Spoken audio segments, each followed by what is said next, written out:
What up guys, Shadowlord here, and today we are going to be covering a guide on some of the stuff you should be aware of when going into Arcway. I'm going to need to do a small little in-tournament quest line that you get when you get to 8,000 rep into Honored with the Night Fallen, which you can do by doing world quests and things like that. And once you've completed that quest chain, then you open up the dungeons, so that's going to be really awesome. So you get the Court of Stars and also Arcway. I'm going to be doing a Court of Stars guide tomorrow as well. So we're going to jump in straight into the first trash pack. This is going to be, the first trash pack is going to be 2 blue oozes. Now after killing these 2 oozes, you're going to, basically they're going to spawn into lots of little other oozes, and they're also going to leave an AoE on the floor. What you want to do at this point is you want to get your tank to start kiting the little oozes out of the AoE and away from back into the back line of your group while the DPS kills them. Moving into the next room, take a left and kill your way up the stairs. However, you're best to avoid the Forgotten Spirit, as she is a mini boss that you would prefer to skip because she's a pain in the ass to deal with and does do a lot of damage. As you make your way round the stairs, you're going to come across a trash mob called a Withered Mana Wraith. This ad is going to place AoE on the ground where the mob is standing in. Your tank should move the mob out of the area effect on the ground, and you should try and avoid it with the rest of your group as well. Once you've dealt with the trash packs, going up into the first boss, we're going to be moving on to explain some of the mechanics and the core mechanics and the core ideas of the first boss. So welcome to the first boss. This is a few things you need to know going into this boss. The first being the boss is going to place pools on the ground. They're going to be placed around the room. If any player stands within them, you'll take group-wide damage, so try and avoid that. For the boss is going to make pools of Nightwell energy. The Nightwell energy debuff increases haste by 15% per stack. Within the energy burst, you can stand within it and you can gain stacks of the debuff. However, make sure to be careful due to the fact that you will be stunned for 12 seconds if you have any of the stacks left at the end of Clearing Force. Now, Clearing Force draws all enemies into the center of the room where the boss will be standing, removing 1 stack of Nightwell energy for every 2 seconds for 8 seconds. This is duration, so don't stack this above 4 because then you'll have the buff and then you'll be stunned for 12 seconds. The boss is also going to cast a prism that a random player is going to be stunned within for 20 seconds. Channeling this will destroy the actual prison. You normally want someone like a Demon Hunter or a ranged DPS to channel this because Demon Hunters have a lot of movement abilities. They can get to the channel really quickly, and also range are going to be normally close to where the prism is anyway. Also, the final part of this boss is going to be the boss is going to summon some orbs. Just try and avoid out of the way of the orbs, and you should be able to clear the boss with not really a problem.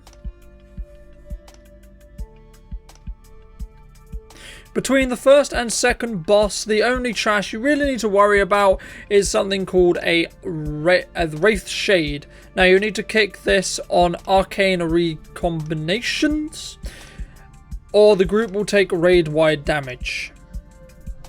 Welcome to the second boss. There's 3 main things you are going to be looking out for when it comes to this boss. The first thing is going to be, if he is not kicked on an ability called Overcharge Mana, then he's going to gain a stackable debuff or buff that is going to increase his haste and damage done per stack by 5%. As the boss fight goes on, several players are going to be affected with a debuff called Volatile Magic. After this debuff, will expire after 8 seconds and dealing 600k damage to every player within 8 yards of the debuff. So try to move away from other players when you get the debuff.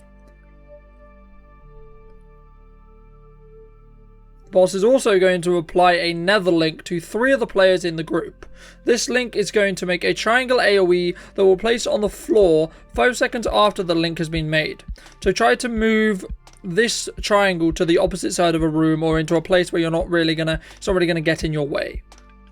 The only other thing that you really want to avoid on this boss is mainly going to be the charge bolts that come from the portal towards the back of the boss.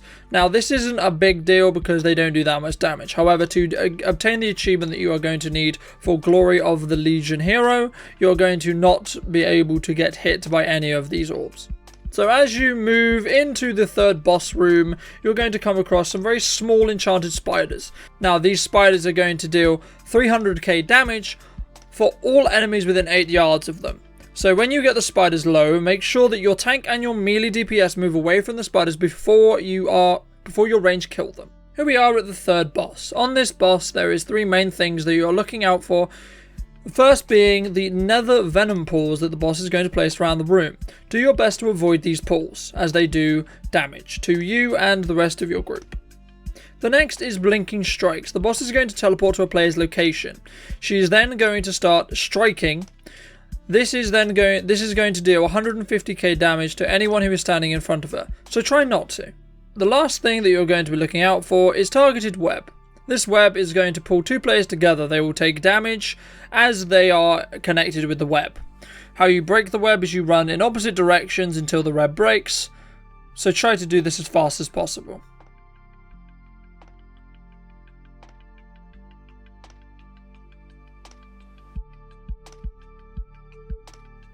Now, for the next trash pack, I don't really have much information on regards to how to clear it and what you should really watch out for, but what I'm aware of, there's not really much you should watch out for. However, I am aware of a way to skip a lot of the trash packs if you're running a druid or anything else that has stealth and also can res. Best, we ran it with a druid healer, so this means we could skip this large trash pack. What you want to do is you want to set your druid healer to run down in stealth all the way through the trash pack, take a right, go up the stairs, go along to where the boss is, and stand on the balcony just above where the stairs where you go down for this boss. Once this has happened, you're going to want to basically get the rest of your group to run into the first trash pack that is at the bottom of the stairs. You want them to die at the bottom of the stairs in range distance of that balcony, because what the druid is then going to do is he's going to mass res you and then you'll all be upstairs. This is a way to skip all of the trash before this boss. Moving on to the fourth boss, the main things that you're going to be needing to know about this boss is you need to avoid Shadow Slash when targeted towards you. Trying to kind of move it away from the rest of the group is going to be really helpful to avoid damage across the raid. Make sure that you can position yourself in such a way that when you get knocked by Withering Slash, you are not going to get pushed into a Fell Fissure. Fell Fissures are the green circles on the ground, and the boss is going to basically knock you back with his axe. Also, there is an add phase on this boss, so make sure to kill them, because if you don't, they do get a stackable debuff, which will increase their damage done and their movement speed by 10% per stack of the buff. Welcome to the last boss of Arcway. There's going to be 2 main phases when fighting this boss. I'm going to go over the first and the third phase because they're the same, and these are some of the things you should be looking out for. The first thing is the blast that he's casting. If you don't kick this cast, he's going to get a buff which basically will stack for every time you don't kick it. For the first stack, it's 5% of damage increased and also haste increased on the boss, and it stacks up obviously how many times you haven't kicked it. You're going to need your tank to pull the boss away from any focus bombs to help your healer be able to deal with the bomb damage that it's going to be dealing. Also, try to move away from any corrupt shards, as they are going to deal a lot of damage within 10 yards of themselves. For the second phase, the boss is going to start casting Banished in Time. When this cast is finished, your group is going to be teleported to another boss room. Then you're going to have to make your way back within 2 minutes to get to the final boss again and stop him casting, or you will wipe the group. However, on your way back to the last boss room, you're going to come across some timeless wraiths. You need to kill these wraiths as fast as possible, and best not to let them cast Time Lock, because it will stun the player that it has targeted for 10 seconds and slow the group down. When you make your way back to the boss, you're just going to have to deal with the same mechanics you dealt with in the first phase of the boss, so just watch out for those kicks once again. And that is going to wrap up Arcway Mythic for you guys in this guide I wanted to make for you guys today. So I hope you guys enjoy it. if you did like this format, and I really would have heard on this video. So if you would like to leave it a like, and also you think that anyone else could help out or be helped out by this video, make sure to share it around. I would appreciate it a lot, and I hope you guys enjoy. Once again, if you are new to the channel and you would like to see more World of Warcraft Legion content, I release mostly every day, then make sure to be subscribed. There's a link just below the video, and also make sure to check out the other 2 videos on the end cards. And I hope you guys have a great day, and I will see you guys in the next video. Farewell. If you guys missed yesterday's video, make sure to hit the right link. If you'd like to see how not to do wizard army training, then make sure to hit the left link, and I'll see you guys next time. Farewell.